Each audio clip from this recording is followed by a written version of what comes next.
Hello everyone, my name is Riya. I am a radiology tech.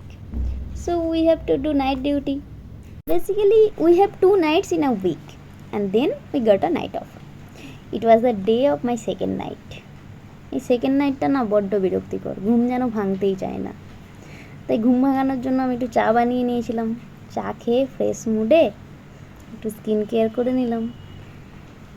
তো second night একটা জিনিস, যেটা first নাইটের duty শেষে কখন যে ঘুমাবো কখন খাবো হতে হতেই টাইম চলে আসে ডিউটির। বাট বেশি পাত্তা না দিয়ে, কাজ তো কাজই না, কাজ তো করতেই হবে, ডিউটি তো যেতেই হবে। তো তাই বেরিয়ে পড়লাম আমার ডিউটির উদ্দেশ্যে। আর এটা আমার হসপিটাল, এটা আমার ডিপার্টমেন্ট অফ রেডিওলজি। তো ডিপার্টমেন্টে ঢুকে এবার হ্যান্ডওভার স্টার্ট, আমি কাজ করি। ততক্ষণ আপনারাও ভালো থাকুন, খুব তাড়াতাড়ি দেখা হচ্ছে, টাটা।